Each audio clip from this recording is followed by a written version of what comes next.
Sairam, everyone. I think last week we were discussing about the devotee telling Swami, I don't have any doubts in my heart. And Swami was telling that the absence of doubts is a result of ekagrata, one-pointedness. I think that's where we left off. We discussed quite a bit about what is doubt and why it should be there or it should not be there. So that then Swami says that kind of a heart is pure. Mind is purified state. And so that's where we were. I think the last point which we discussed was that we should explore why doubts arise and how can we attain a state where there are no doubts in our heart. I think that's where we left. So I would, maybe I will ask Sister Kalyani to read that paragraph once again, and then we can discuss it. And I think it was Sairam, Sister. Swami, very good. Understand that when these doubts do not come of themselves, nor are entertained by you, then indeed the mind is pure. When these two happen, it can be called one-pointedness. When you have none, why should I remind you of doubts? Then tell me, what shall I speak to you about? Bhakta, Swami, tell me how we should generally conduct ourselves. What are the qualities we should possess? Which type of subjects should we try to understand? To receive the divine grace and attain your holy presence, what acts should we perform? Please tell me the more important of these, the essential things, the chosen jewels. Okay, thank you very much, Sister. So this is what we were discussing, where Swami says when there are no doubts and we don't entertain doubts, when those two are present in our mind, that state is present. Our mind is pure, and I think so. I think I will stop here. I guess what we decided was we will think about this question throughout the week and then come back and share whatever each of us have found. So I'll pause and I will open it up for the members here to discuss. Sai.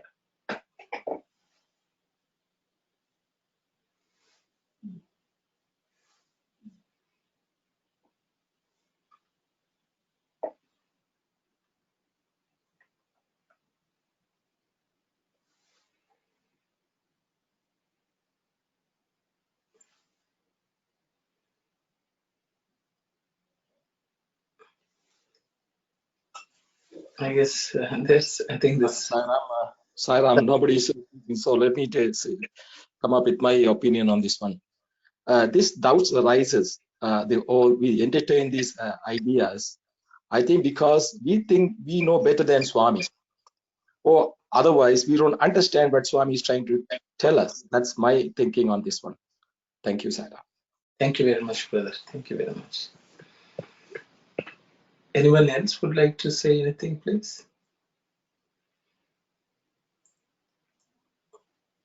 Or if nothing, at least any questions. If not,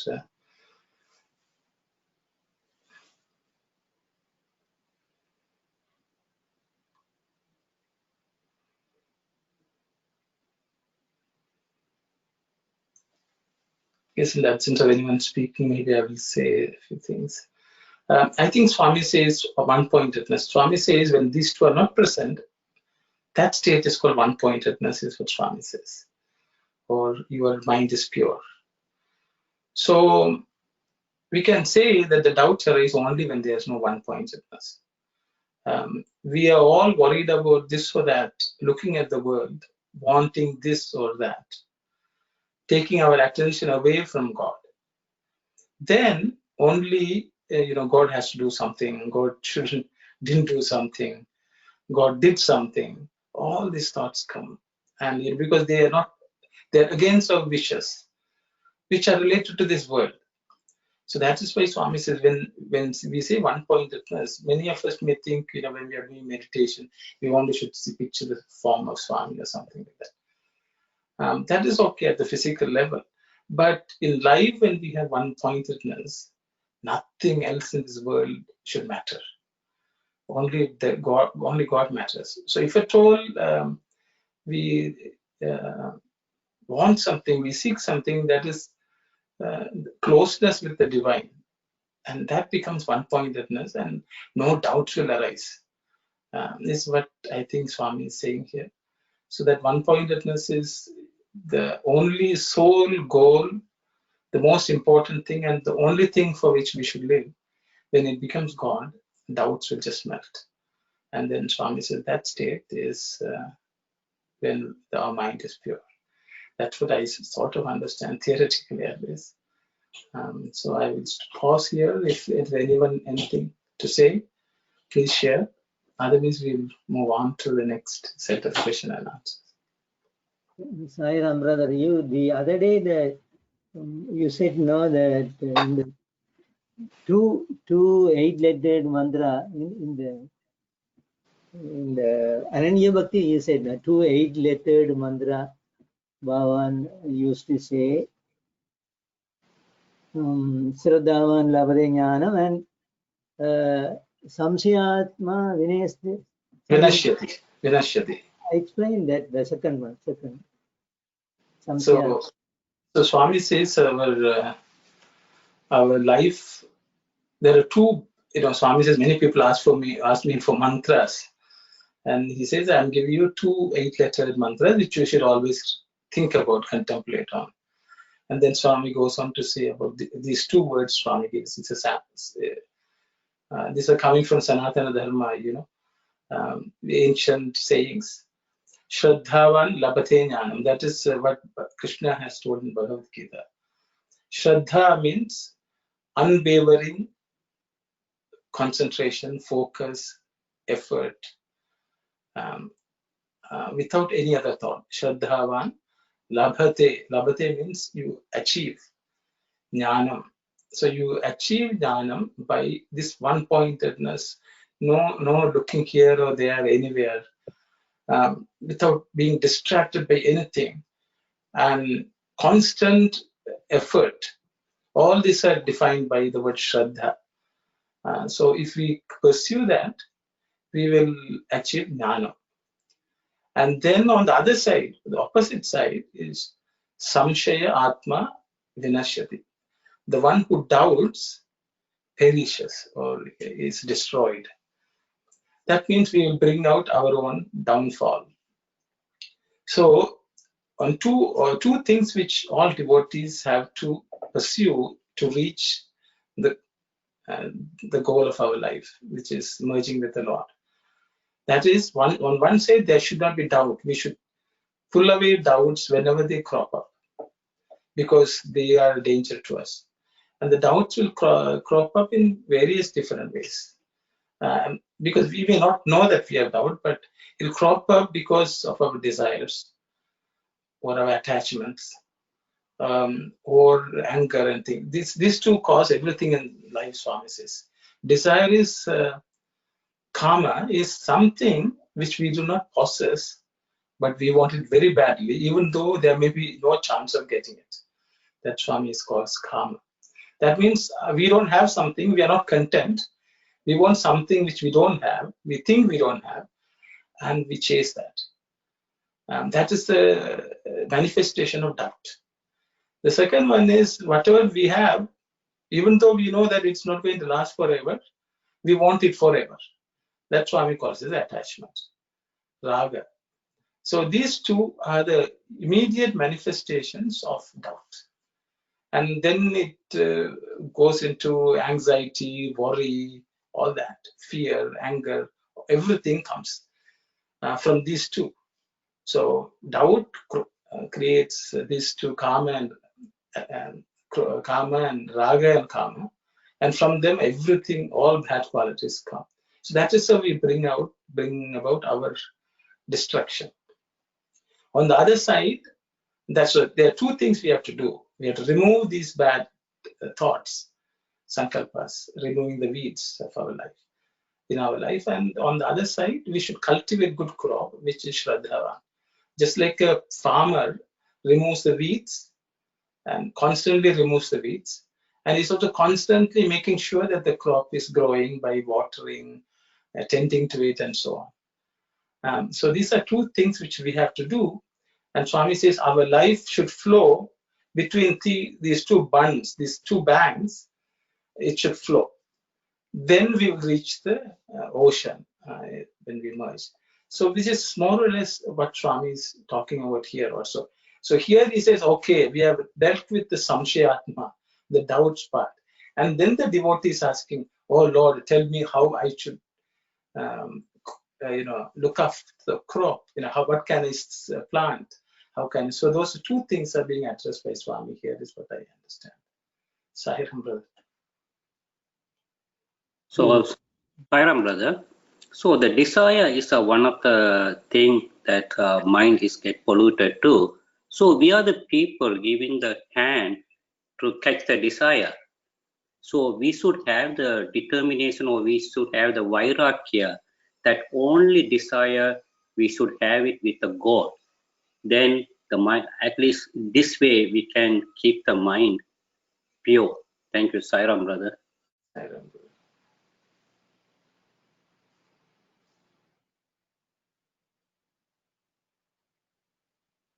I think if there's nothing much, because anyway, Swami is elaborating on same topics later on also. So we can proceed to the next pair of question and answers. I don't know, Sister Ananti was the one who asked about it, so I hope, I don't know whether she has something to share.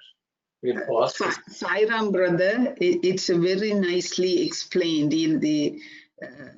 I'm really, really happy about these, the raga and the kama, and how these things come into play, and I'm really satisfied. Thank you so much, brother. Sairam, Sister. Sairam, Sister Kalyani, please proceed. Swami. Oh, it seems Parvati asked Ishvara once, it is difficult to retain in memory the Sahasranama, the 1,000 names of God. It takes a long time to learn them and repeat them. So please tell me one single name, which is the essence of all the 1,000. Similarly, you too perhaps find it difficult to grasp all that I write and explain, and so you are also asking me to tell you about the most important, is it? But you see, names have their essence. The subjects you ask about are different. Though their objective and final result are one, the practices, the paths of activity cannot be one. They cannot all be summarized in one word. Still, I am giving you now some selected jewels, maxims of conduct that are very important. Collect and treasure them well. Experience them well. Put them into practice and derive joy therefrom. Wear these jewels and beautify yourself. Bhakta, exactly what I wanted. How lucky I am. Swami, then listen carefully. I shall tell you. Thank you very much, Sister. So, I think so the story of Parvati asking Lord Shiva that, it's very difficult for, I think she is asking on behalf of all of us, that, when there are 1,008 names of you, how can we memorize them? It's very difficult for us to, common man, I guess, to remember all this. And then Shiva is supposed to have said, Sri Rama Rama Rame, Rame Rame, Manorame. Sahasranama Tattulyam, Ramanama Varanam. Basically, what he says is, say Rama, Rama, Rama. That is the essence of the entire 1008 names, is what Lord Shiva is supposed to have told. Because by chanting that, you will attain the 1000 names benefit. So it also interpreted as you should chant that name 1008 times. And that's good enough of chanting the variety of names of 1008. And Swami says this because we are always looking for one single, solution for all the complex problems. But Swami says, that is not easily possible because in this world of multiplicity, and the paths are many. There are so many actions we are all engaged in. So he says there are many, but then Swami goes on to select a few which are the most crucial for us. I think so. These are instructions we can commit to memory and practice as much as possible. And that's what Swami says. I will pause here, and if there are any other thoughts from anyone here, please share.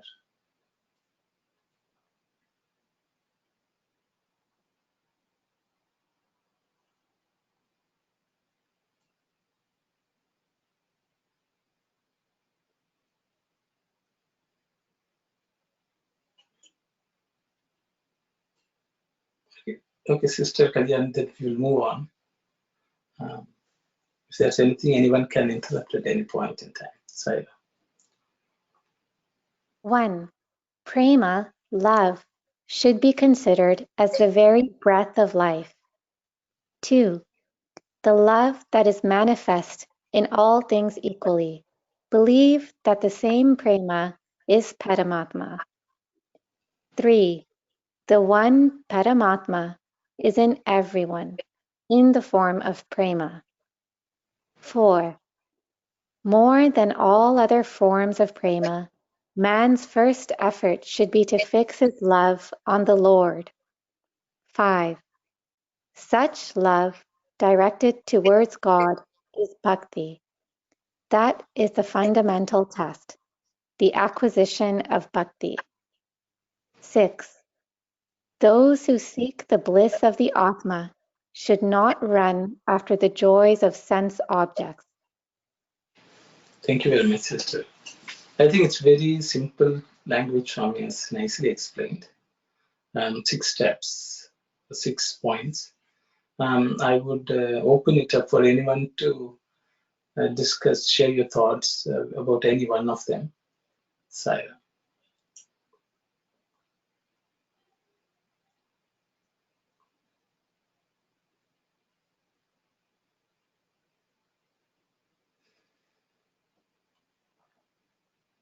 Sairam, brother.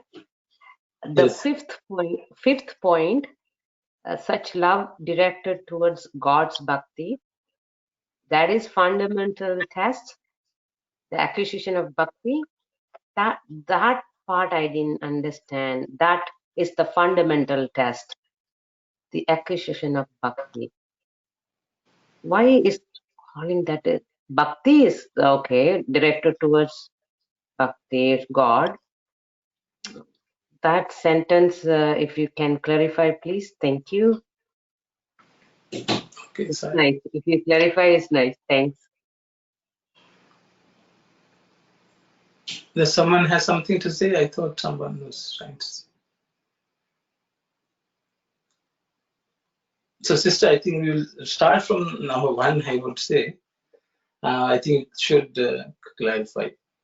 Prema, love should be considered the very breath of life. So, we all consider breath as the foundation for our life. On the contrary, Swami is saying love is the very breath of life. So, whatever we call breath is not the air which we breathe. Swami says there's something called love, which is what is the real breath of life. That's what keeps us all alive. I think that's the first statement. Number 1. As it's a statement, I think it's when Swami goes on to explain what this love is.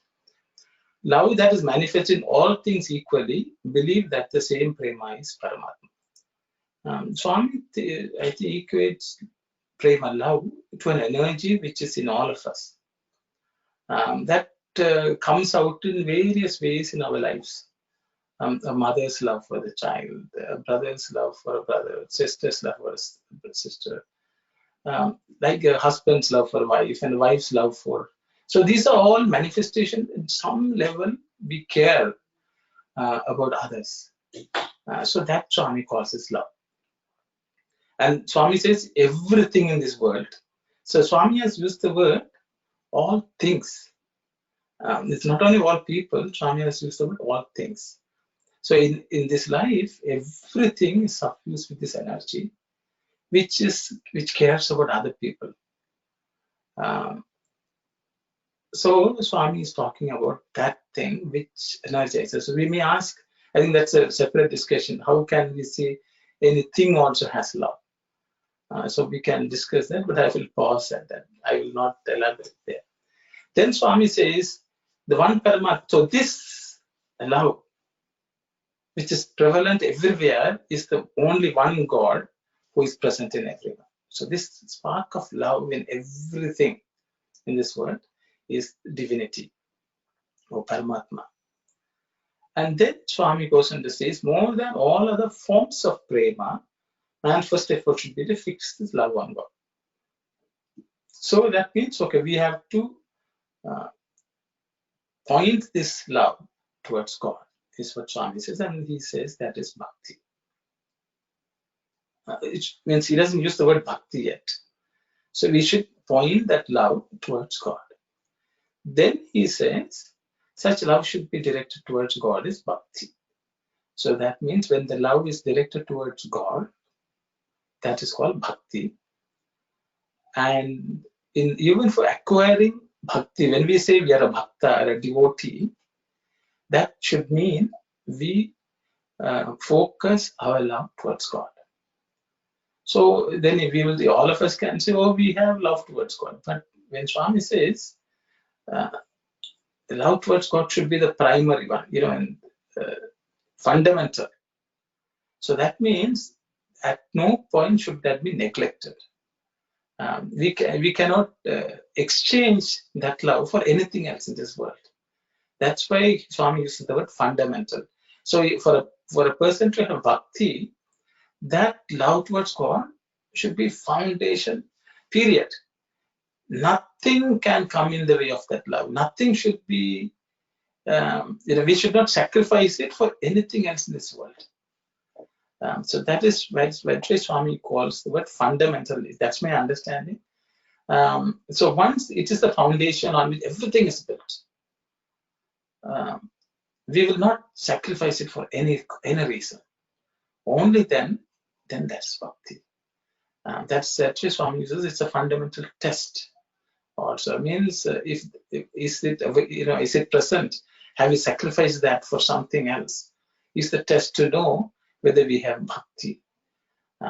That's why Swami says, your heart cannot be a musical chair. You can't, one day you give preference to one, the second day, Swami says, as a child, you love your mother. When you grow up, you love your friends. When you get married, you love your spouse. When the children are born, then you love your children. It keeps on changing. And everything else becomes secondary to that. Swami says, so you cannot keep on changing. When you establish the love towards God, that's foundation. And that can never be changed. And now nothing else, no one else can take that place. I think that's what Swami is saying, is what I understand. Then Swami goes on to say, when you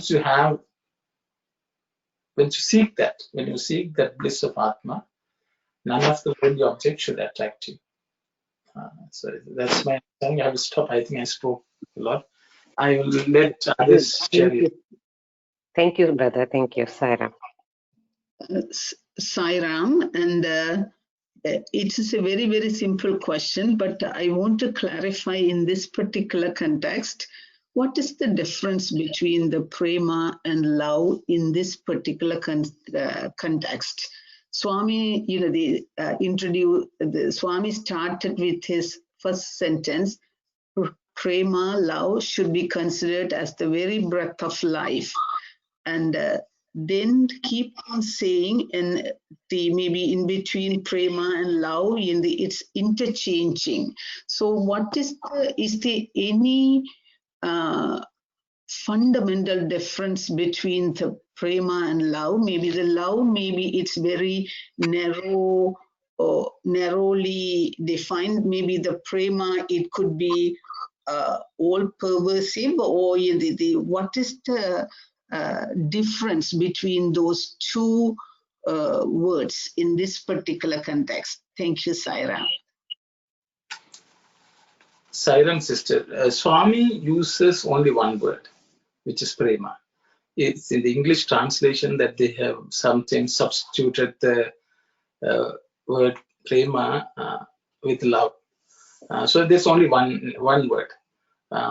It's very unfortunate that the translation is like this, but I think it's the same word. So there are no, Swami is not talking about two different things. I hope that clarifies. Okay, thank you, Sairan. That's what I thought. Suddenly, it says prema and love. The love, then prema and love. Maybe it's two different meaning, or maybe it's like one word. Maybe when it's translated. Thank you so much. That clears my doubt. Yeah. Thank you very much. There are a few comments on the chat box, so I'll read them. Surya Kumar saying, Sairam, the meaning of Swami's favorite bhajan, Prema Mudita Manase Kaho Rama Rama Ramis, with the heart and mind full of love and devotion beside the name of Lord Rama. But Sitaram has clarified. Swami uses the word Kartavyam in Telugu version, which means more responsibility of life is bhakti. So the point number 5, where the fundamental test is given, such love towards, directed towards God is bhakti. That is the fundamental test. The acquisition of bhakti is the English translation. The Telugu one says, Atti Bhagavat Premaye. That kind of love towards God, bhakti aguno, that only is called bhakti.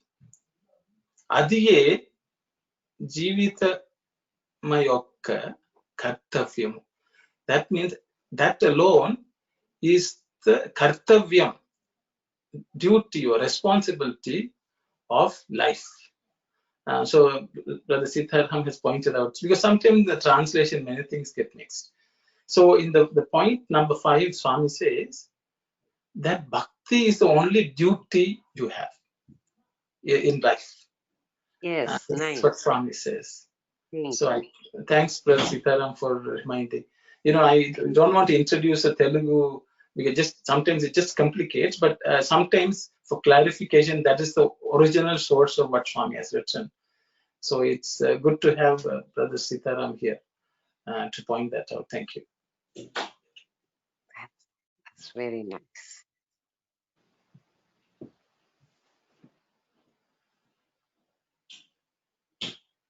If there's no other thoughts, then we will move on to the next slide, Sister Kalyani. Sir, you started and you stopped. The second line, love that is manifest in all things equally, believe that the same prema is Paramatma. So you started. Now we have to discuss on this. All things equal. Okay, brother, thank you. Yeah. Because sometimes we think, oh, God is everywhere. This is something we mechanically say because someone has said. But are we able to see that God everywhere? I think it's a question I think all of us can ask, because Swami has used in everything. So the thing is, the reality is, what is this love means? Love is that which nourishes, that which shares, that is willing to sacrifice. The mother sacrificed everything for the child. That is the highest expression of love. So anything which offers everything, including its entire self to somebody, is the real highest manifestation of love. For example, even if we are going to eat a fruit, God has created it in such a way that the fruit sort of sacrifices itself for our own enjoyment, pleasure, or our own survival. We have objects which we use all the time, they also cooperate with us. When they cooperate with us, that is when we get joy. We may think they are inanimate objects. Even a knife, when it's sharp and is able to be used, is letting you use it for your own benefit. So that nature of that thing is divinity coming through.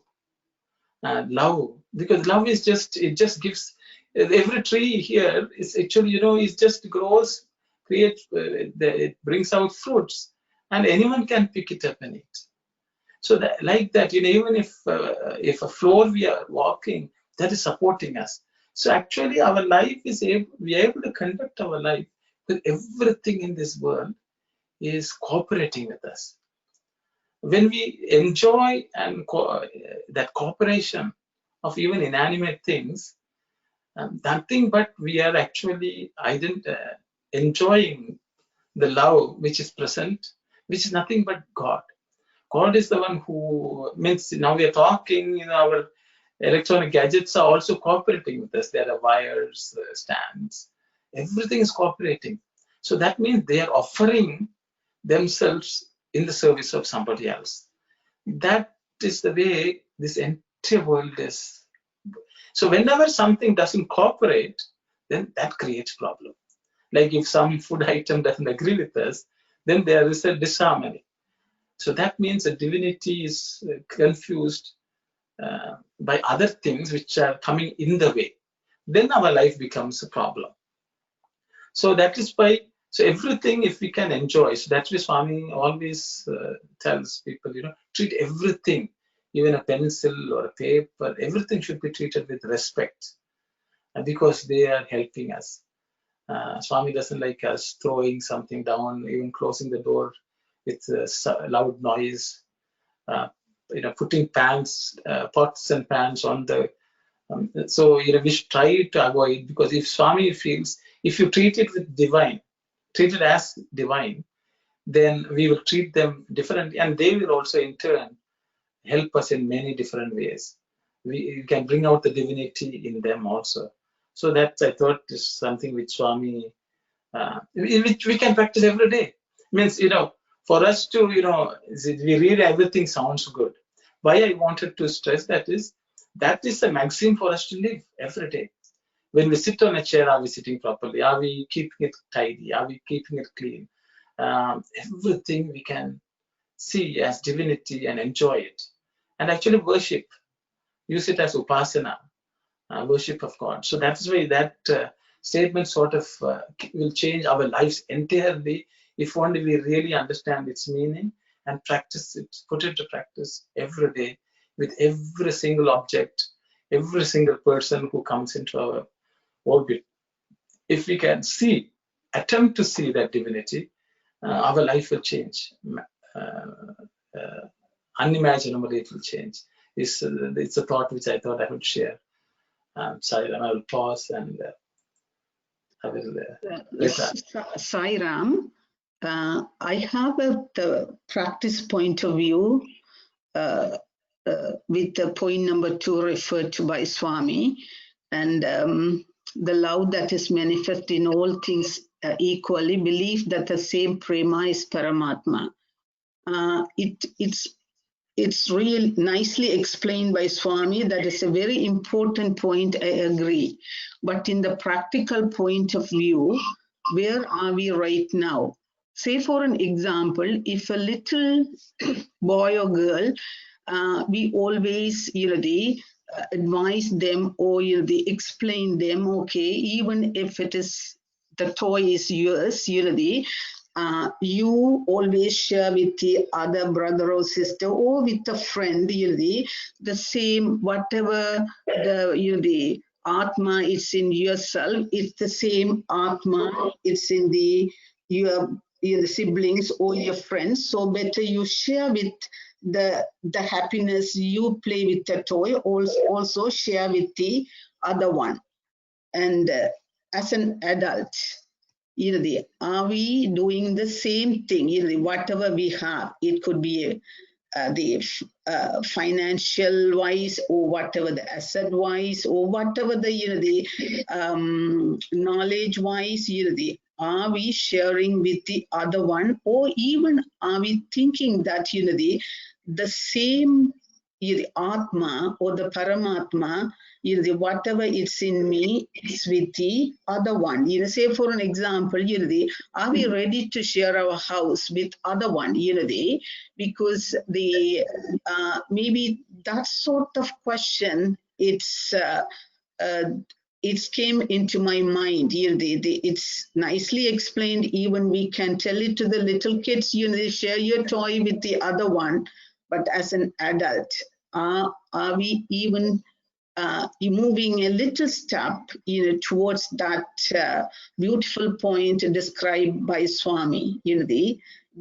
Just a thought in my mind.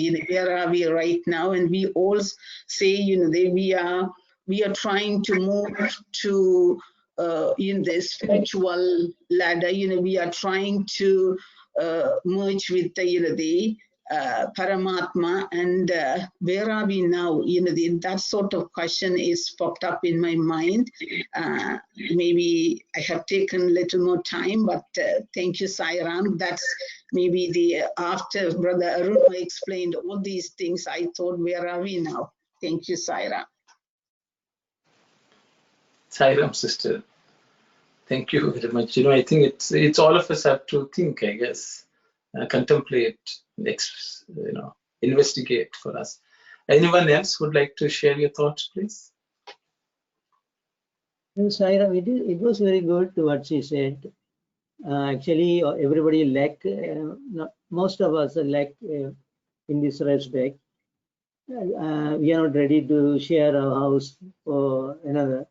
Okay, that's I agree. But here that the point that you were talking about is inanimate or asedana, all things. So pray to accommodate others. We can try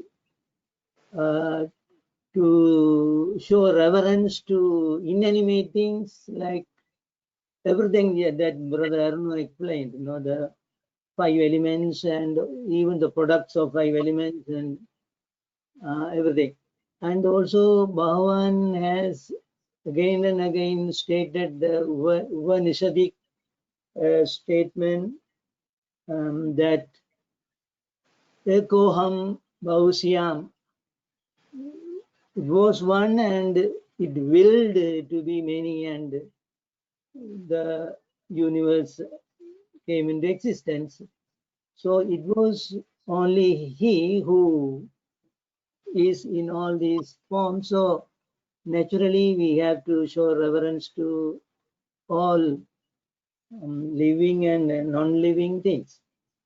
And sister's question is, of course, we are in the basic. We have to progress more and more to achieve to treat each and everyone is same as me. That is my small understanding. Thank you, Saira. Sai Ram, brother. Anyone else would like to share any thought, please? Sai Ram, Anandi brought up a good point. I also believe she's talking about the children. We are saying Sai Ram brothers, Sai Ram sisters, but are we doing the same way, loving my younger sibling like the same way at the Sai Center sister? Or are we helping the same way she's in trouble? Like that. I am thinking it's December coming. Now is going to come to the selection of duties for people. The one person come, he's fit. We are thinking the same Atma is there with them and me. We are doing like, I also want to become a president. I also want to become a president. Then Swami has to come and pick the person who is going to be the president. And we only studying on the papers, like we are talking to advice to other people, but we never practice whatever we study, whatever we teach, whatever Swami tell us. Every time Swami has to come, then pick the person who is going to be the president. Then I don't know. That's what my understanding. Sai. Sai Ram, sister. Anyone else would like to share your thoughts, please? Just a thought. The first point is, if I'm reading, I'm just going to pull. The first point is divine love or prema should be considered very breath. When that is there, the second point will fall in place. That's my interpretation.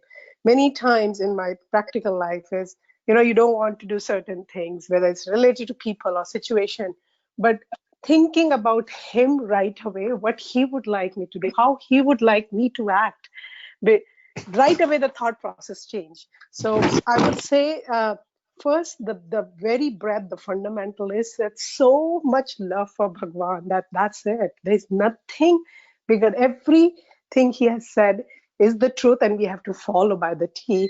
Then second point to me falls in place. Sign up. Sai Ram, brother.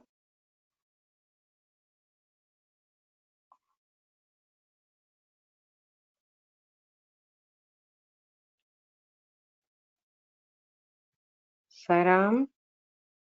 I think he will come back. Yeah, I think the some sort, maybe this connection has been cut off. Yeah. It happens, sometimes.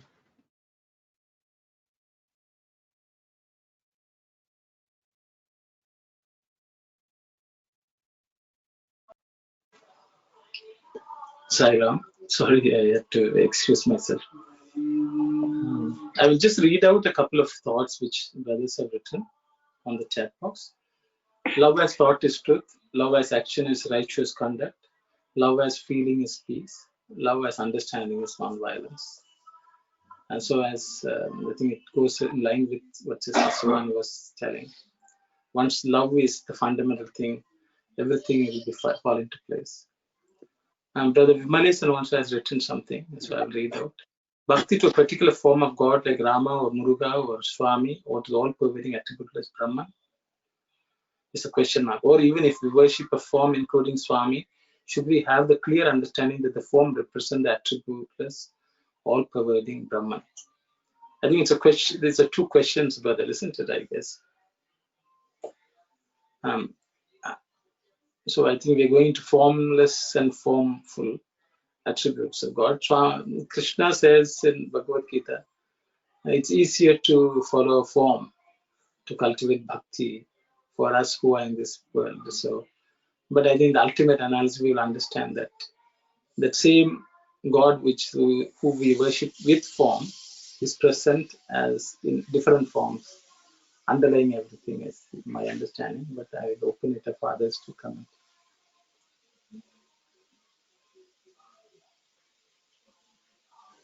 I guess there are enough questions. And sorry, someone was about to say something.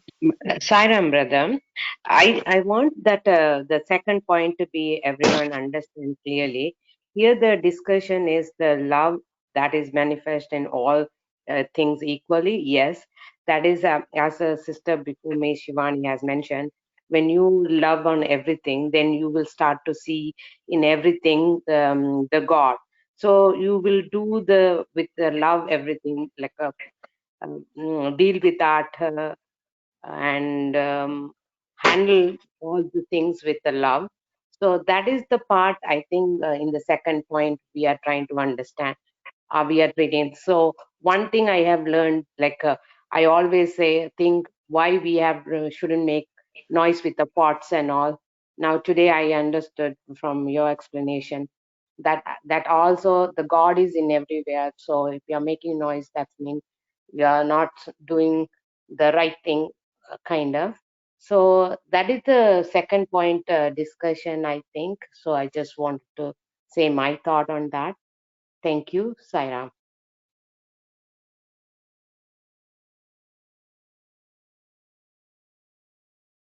Sai Ram, does anyone else have anything to say? Otherwise, Sister Kalyani, you can read on.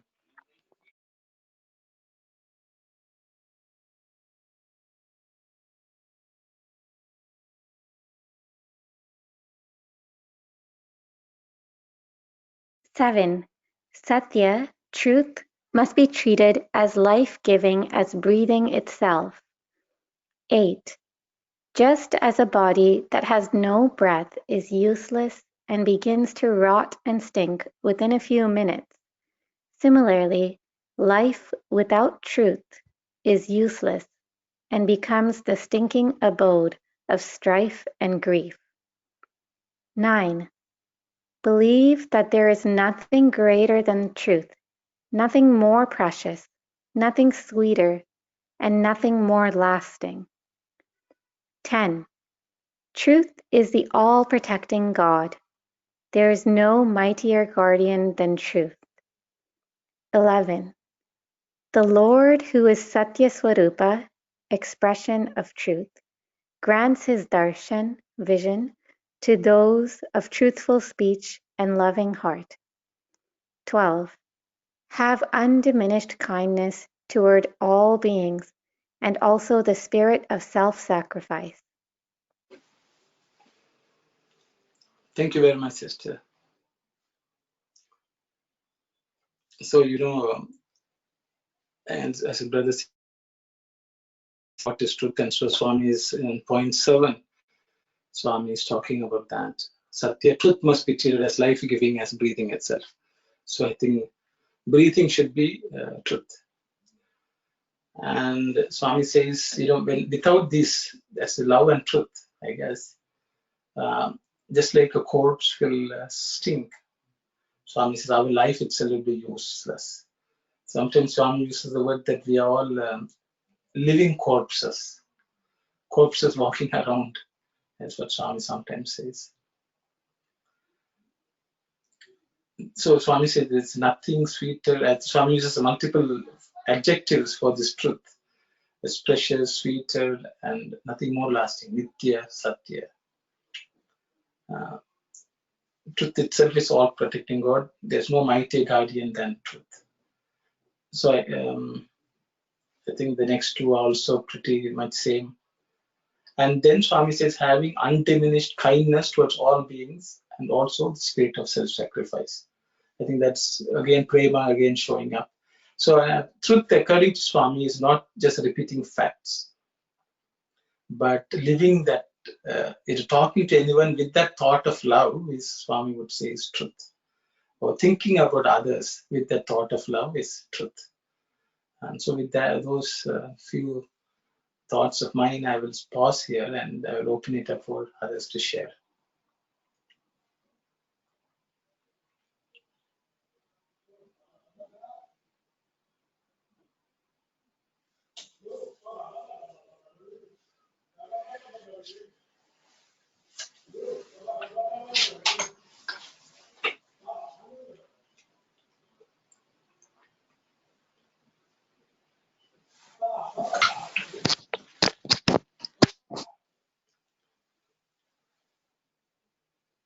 Brother, I don't know. Are we going through each point, or it's just whoever wants to discuss which one? I think I'm a little greedy here. Just would like to go like each point and That's have fine. a little discussion. It's up to anyone. Any point can be discussed. We can go one by one. That will be great if everybody agrees. Yes. I think that's the right way to do. That's right. Thank you. So we'll go to the first one. Satya, truth must be treated as life-giving as breathing itself. So Swami wants us to treat this truth as life-giving as truth. So just the way Swami says love should be treated, Swami wants us to treat truth also. Because the love is the one, something which wells up in our heart. Truth is, as Swami says, love in thought is truth. So our thinking should now be suffused with love, is what Swami says. And both are so essential as life itself. And Swami doesn't want us to forget that. It's like forgetting to breathe.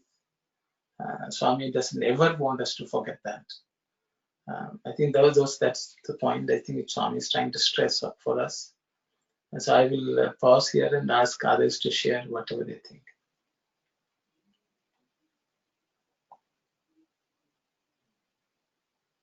Sai Ram brother, it looks like it's better for you to explain what is meant by truth here, even though all these statements are referring to generally one aspect. So, because we might confuse, that truth is God and existence, Sat.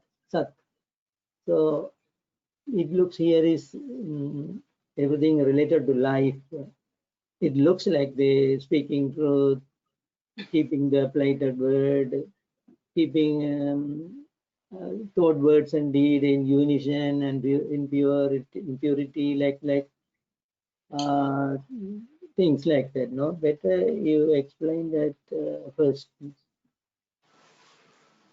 So, I'm doing most of the talking, brother, so I would rather, because I think all of you have also studied and read and learned from Swami, so it's good to share, everyone to share. Yeah, I mean, it's truth. We should properly understand truth, as he says. Swami says, I'm Sathya Sai. And that itself should give us some indication what is truth. So Swami's name is Sathya Sai. He is truth. So if he is truth, he should be treated as life itself, is what I would say. So it is all encompassing. So when I speak of him, then it is truth. Nothing else is truth, is the way I look at. So we should think of, Swami says, love in thought is truth. So we should only think of the Lord. So if as soon as we stop thinking of the Lord in our mind, we are dead. Is what we are dead to divinity, dead to spirituality. So I think that's what Swami says. We should never give up that thought of him in our hearts.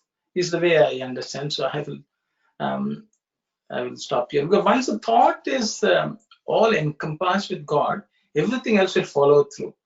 Then we will only, when we speak, only we'll speak that. When we do anything, we will only think of doing service to the Lord. Or whatever we are doing, we think we are serving Him. And we'll do the best.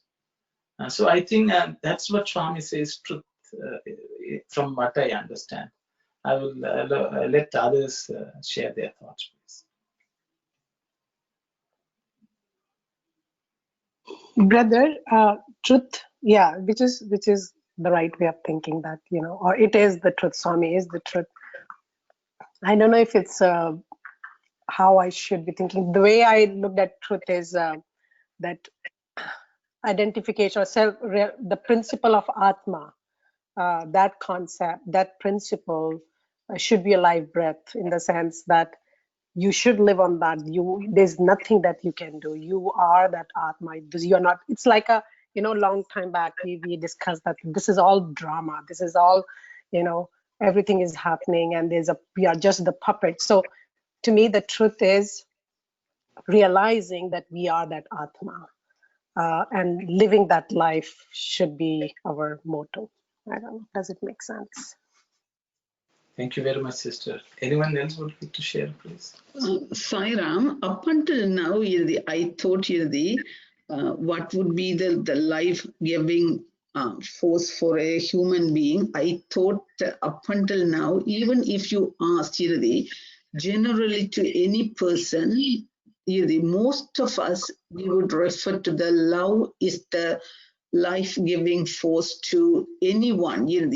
That person could be a spiritual person, an ordinary person, or maybe even maybe not categorized as a spiritual person, any person. But the today only I realized that maybe Brother Siddharth beautifully brought that into that. Love in thought is truth. Even though we say, without having love, you cannot have a successful human life. That's what I thought up until now. Say for an example, if very bad person, maybe if a robber or the thief, they may not say truth, but still they may have a lot of love and affection with their family. In order to, they feed their family, they can go and steal something. They may not be truthful, but still as an underlying, they have the love and affection to their family. So when Swami says truth must be the life-giving, as a breath to your life, that's a little bit new concept for me. When I look at that, the first one, the point number 7. Thank you, Sai Ram, sister. Anyone else would like to share your thoughts, please? Brother, line 10 is saying, truth is the all-protecting God. So there is a separation between truth and God here. There is no mightier guardian than truth. So something that truth, it might mean some extra life oriented principles also, no? I think you should please elaborate, brother. Yeah, because if we say truth means God,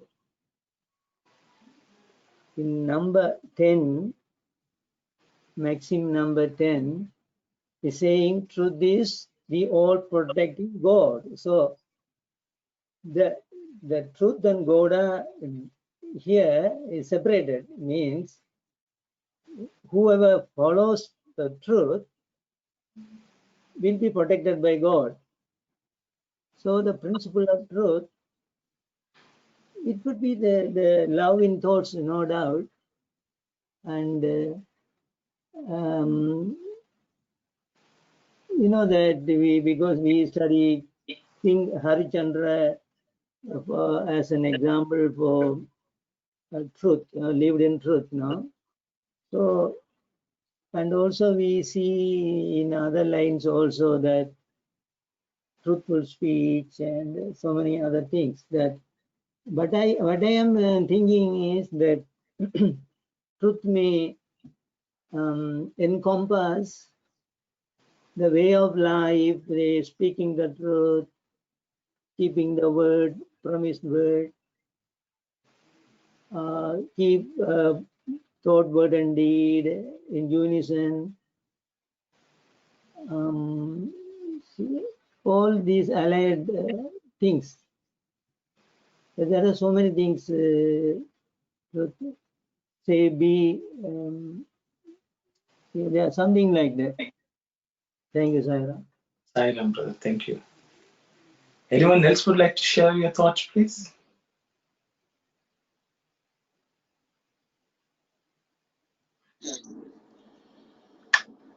Sai Ram, brother. So the truth is always remain the same or never change. It's like it's God.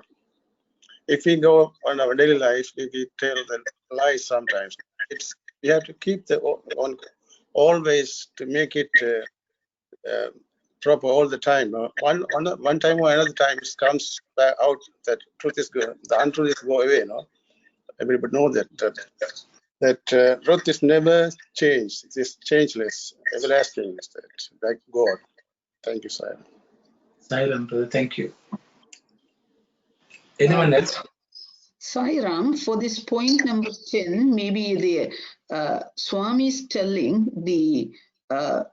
even if you don't believe in God or in anything, as long as you are truth to anything and everything, that would be equivalent to the God that will save you from any troubles or any other any difficulties you would be facing. That's why beautifully in Tamil also we say dharmam dalahakam, not necessarily, even you may or may not believe in God, but as long as you are a truthful person, if you comply with that value, you would be saved from any trouble, regardless of whether you believe in a God, believe in or not the God concept. That's my thought on this point number 10. Swami has explained very nicely. In 2 little sentences, he covered everything. Thank you, Saira. Thank you, sister. Anyone else would like to share something?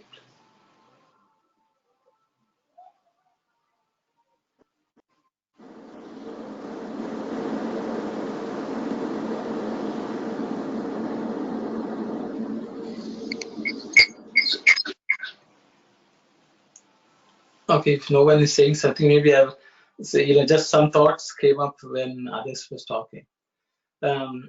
See, the thing is, when we see love,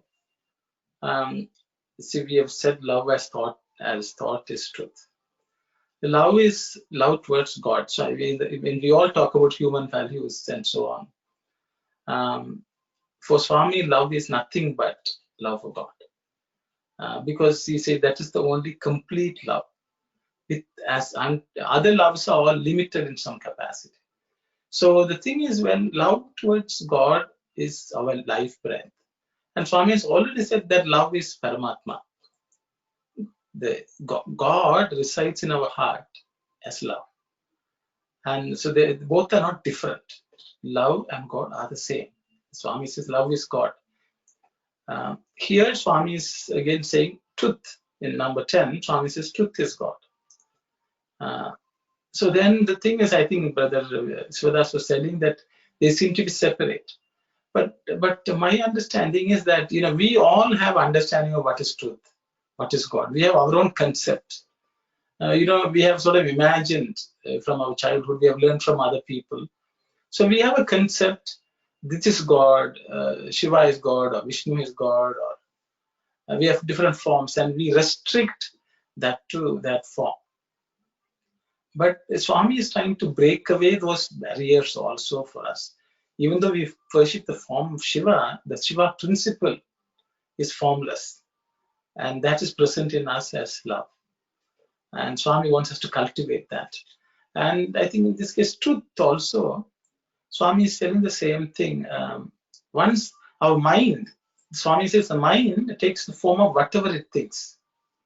That's the nature of mind. So once we think of God, our mind will also be of that nature, which will never change, which will only think of God, speak of God. Because even the understanding of truth in common language is, somebody narrates all the facts as they are. But Swami never talks about that Satyam.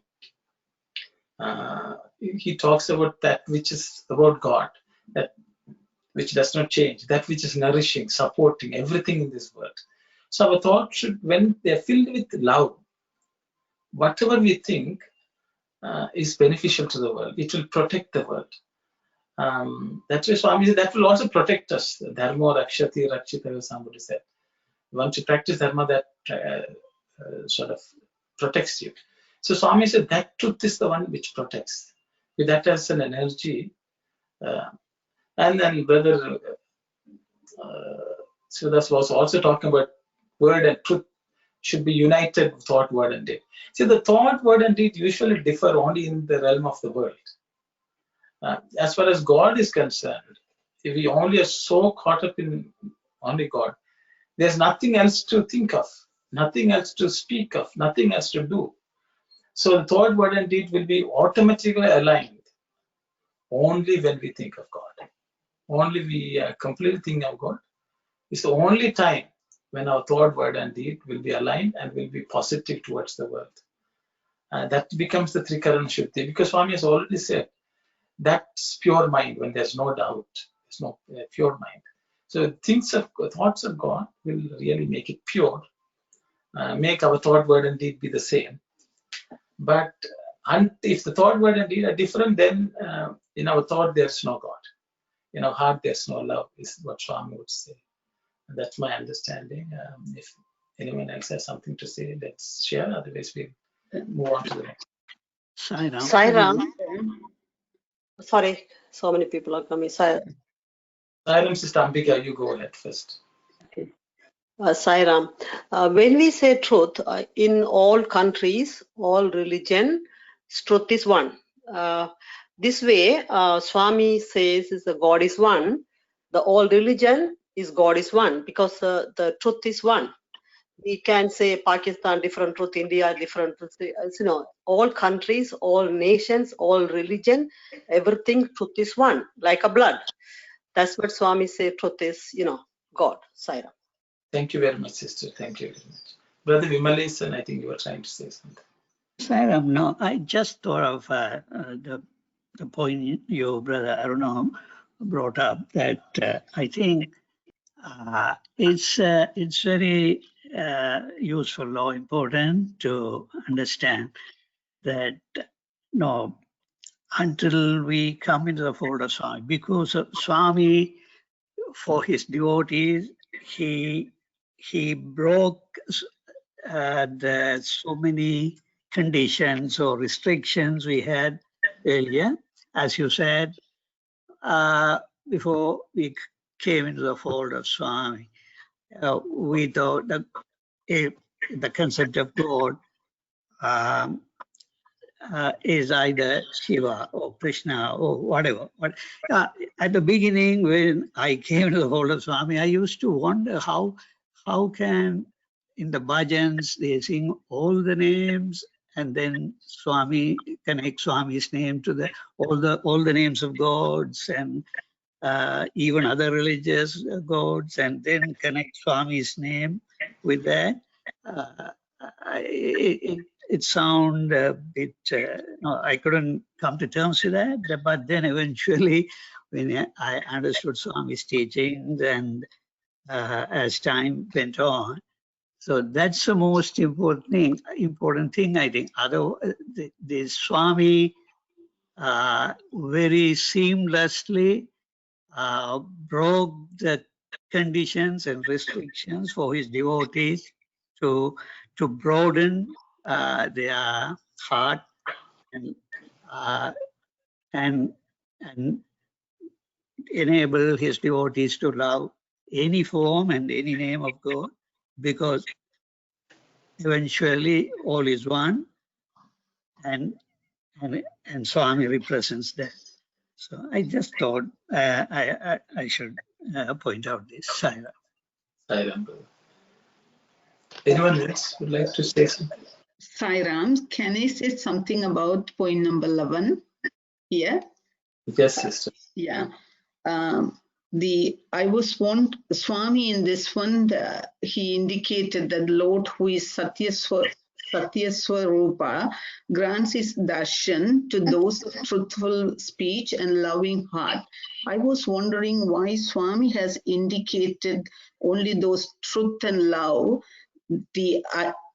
Then I thought that, out of 5 values, the truth and the love, the other 3, these 2 are the fundamental values, truth and love. Without these 2, any other 3, the peace, right conduct, and the non-violence, those 3 cannot exist without these 2. So that may be the reason Swami just put that. So maybe the Lord grants his darshan to those of these 2, because if you have these 2 values, automatically you will get the other 3 values. Is my understanding correct, Brother Aruno? Thank you. Yes, yes, sister. Yes, Swami has logically developed this for us to understand. Thank you. Thank you, Sairam. Sairam, brother. Sairam, brother. I have a small story from Swami. I was talking in between the devotees students. That time Swami was telling that I am going to sell me. Who is going to buy me? Then everybody dumbfounded why Swami is saying that. Then one of the students was asking Swami, I can buy you anything you want. I can give you. Then Swami said, no, I don't want money or anything. How you can buy? Everybody is saying different questions. At last, Swami said, if you have true love and true love in your heart, little bit, you can love me and you can buy me. Yeah, Swami clearly say that true love, then you can buy God. Anybody, anything in the world. Thank you. Thank you, brother. Thank you. Sai Ram, I have, I'm in my memory, there's a bhajan coming to in my thoughts. Satya, Dharma, Shanti, Prema, Sabko Dija. That song, Swami put Satyam in the first. If you have Satyam, there's a Dharma will follow. Then Shanti, you will have a peace of mind. Then the God will come, the Prema. I will think that song. There's only 4-line song, but it's a really explained. Swami explained always very simply. We only complicated in our mind. Sai Ram. Sai Ram, sir. Thank you.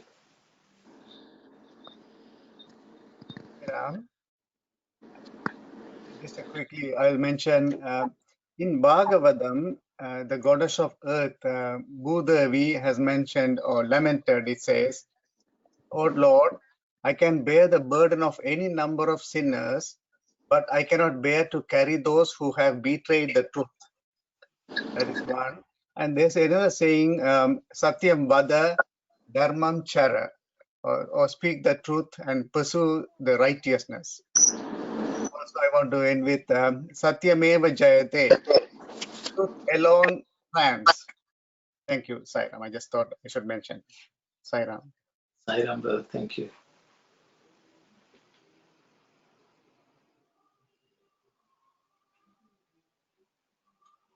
So we'll go to, I think, point number 8. Just as a body that has no breath is useless and begins to rot and sting within a few minutes, similarly, life without truth is useless and becomes the stinking abode of strife and grief. So from this, I think we can discuss, if at all we are sad, if we feel we are challenged, then there's something wrong. So we should, that is actually like a telltale sign or symptom of love and truth lacking in us. Love in our heart and truth in our mind. When they are lacking or truth in our speech is lacking, then we will have to face strife and grief, Swami says. Because life itself will be suffering, and we will never be find it easier to be happy or contented. I think that's what Swami, because then we are not living; it's just a struggle. So those are my thoughts. I will let others share their thoughts. Share.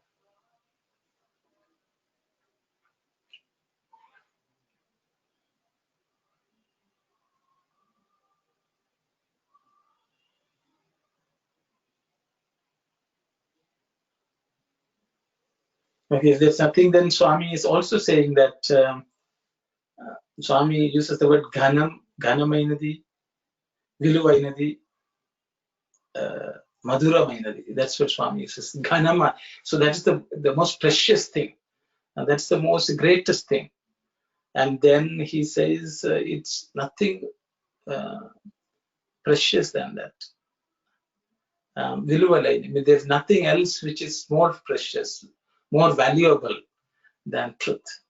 And he says there's nothing more sweet.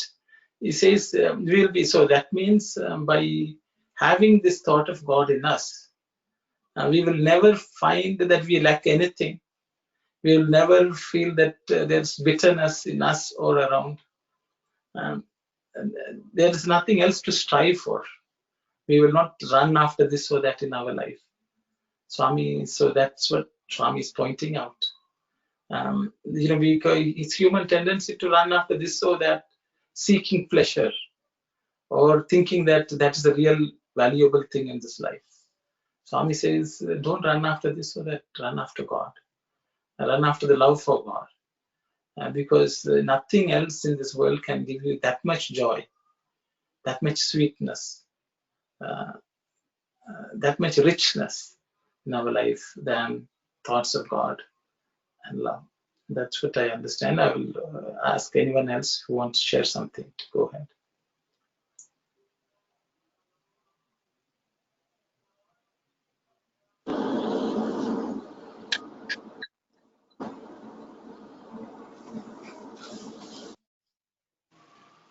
So there's nothing else. I think Swami, point 11 was also discussed. I think Siddhanta has said, when God will grant his darshan only when we have love and truth in our heart. It's not just the physical darshan. I think it's a darshan in our own heart. Also is what I thought. Then Swami goes on to number 12. Point number 12 is we should have undiminished kindness towards all beings and spirit of self-sacrifice. So this, I think, natural products, byproducts of having love and truth in our inner self. Anyone else would like to share some thoughts, please? Please go ahead.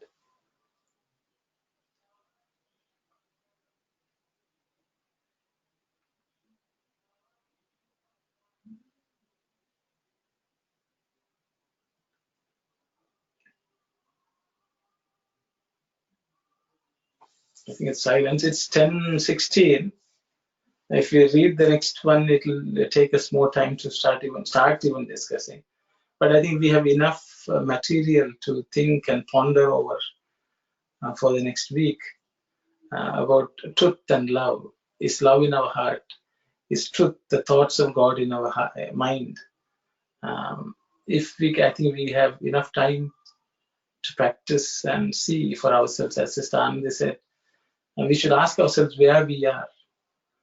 So I think that is lifelong contemplation, but we can think about it for the next few days, and hopefully that will prep us to read on and listen to Swami further next week.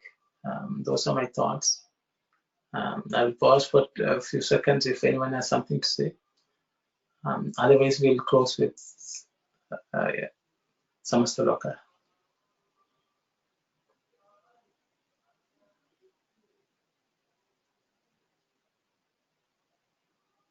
Okay, Sairam everyone. We will close the study circle with Samasta Loka and Shanti.